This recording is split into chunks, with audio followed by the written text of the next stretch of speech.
अस्सलामु अलैकुम वरहमतुल्लाहि वबरकातुहू। मेरे प्यारे दीनी भाइयों और बहनों, हम उम्मीद करते हैं कि आप सब खैरियत से होंगे। आज मैं बहुत ही ख़ास मौजू पर बात करने के लिए हाजिर हुआ हूँ। ये उन सभी लड़के और लड़कियों और उन वालिदैन के लिए है जो अपनी औलाद की शादी में देरी की वजह से बहुत परेशान और फिक्रमंद है। अगर आप एक अच्छे रिश्ते की तलाश में हैं, लेकिन हर कोशिश करने के बाद भी बात कहीं बन नहीं पा रही, तो यकीन रखिए, इस परेशानी में आप अकेले नहीं। न जाने कितने घरों में ये फिक्र रातों की नींद और दिन का सुकून छीन लेती है। रिश्ता आता है, सब कुछ अच्छा लगता है, लेकिन इन मौक़ों पर छोटी छोटी बातों पर या कभी कभी बिना किसी वजह के इनकार हो जाता है। दिल में मायूसी सी छा जाती है कि शायद हमारी किस्मत में ही कोई कमी है। लेकिन मेरे अजीज दोस्तों, अल्लाह की रहमत से कभी मायूस नहीं होना चाहिए। कुरान पाक में हर मर्ज की शिफा और मुश्किल का हल मौजूद है। आज मैं आपके साथ अल्लाह का वो मुकद्दस कलाम शेयर करूंगा जिसे अगर आप पूरे 7 दिन यकीन के साथ पढ़ लें तो इंशाअल्लाह अल्लाह आपकी राहें आसान कर देगा और जो भी रुकावटें हैं दूर होने लगेंगी। परेशानी और अल्लाह की रहमत। दोस्तों, शादी में देरी होना वाकई में एक बड़ी आजमाइश है। एक तरफ उम्र निकलती जाती है तो दूसरी तरफ रिश्तेदारों और समाज के सवाल दिल को और परेशान कर देती है। लड़के लड़कियां एक अजीब से तनाव में जीने लगते हैं कि क्या उन्हें कभी एक अच्छा हमसफर मिलेगा भी या नहीं। वालिदैन अपनी औलाद को यूं परेशान देखकर अंदर ही अंदर घुटते हैं, बेबस महसूस करते हैं। लेकिन याद रखिए, ये आजमाइश अल्लाह की तरफ से आती है ताकि वो देख सकें कि मेरा बंदा मुश्किल वक्त में किसका दरवाज़ा खटखटाता है। क्या वो दुनिया के आगे हाथ फैलाता है या अपने रब की तरफ पलटता है।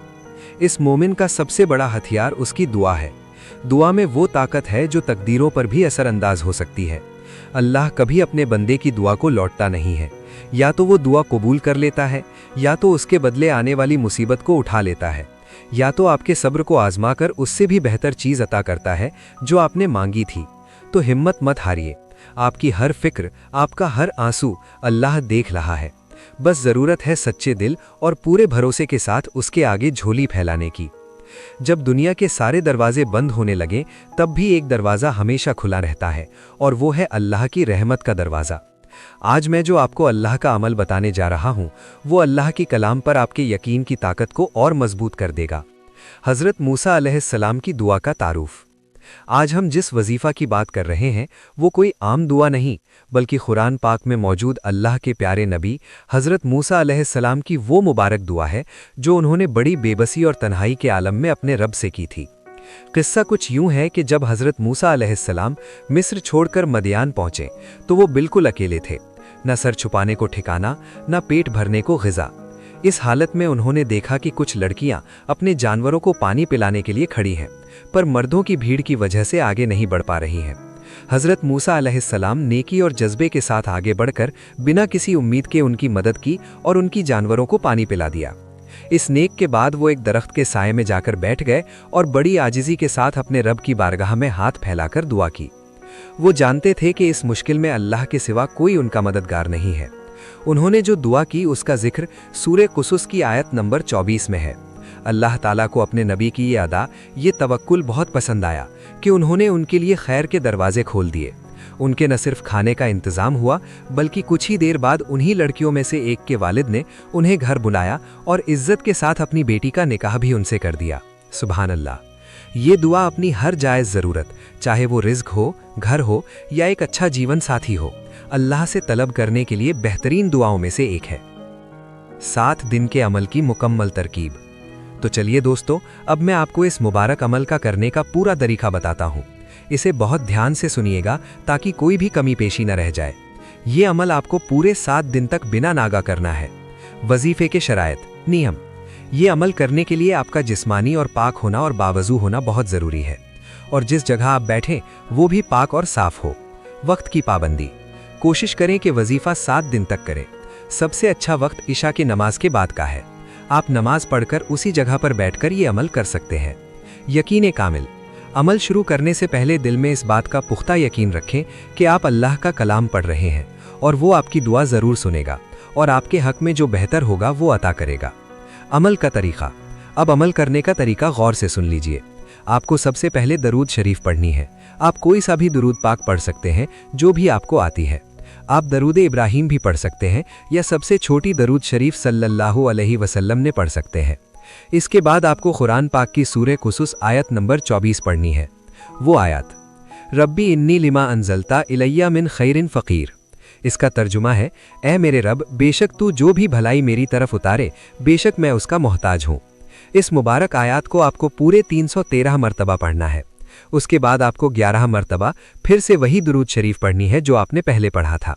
इसके बाद अल्लाह की बारगाह में हाथ उठाकर पूरे यकीन और दिल से और आजिज़ी के साथ दुआ करें।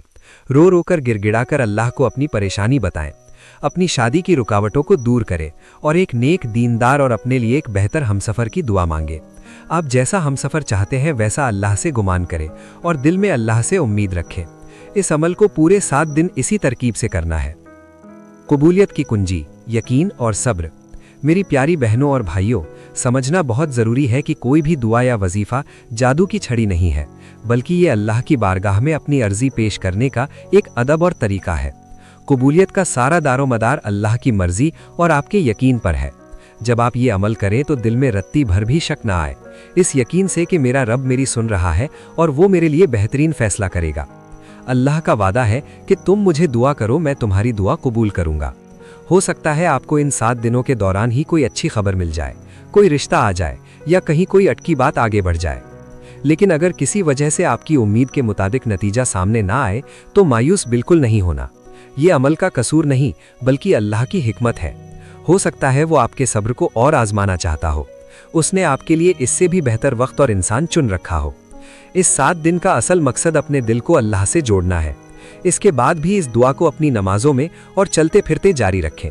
दुनियावी तौर पर जो भी आप कोशिश कर रहे हैं, जैसे कि रिश्तों की तलाश करना या लोगों से मिलना, उन्हें भी जारी रखें, क्योंकि दुआ के साथ साथ दवा भी ज़रूरी है।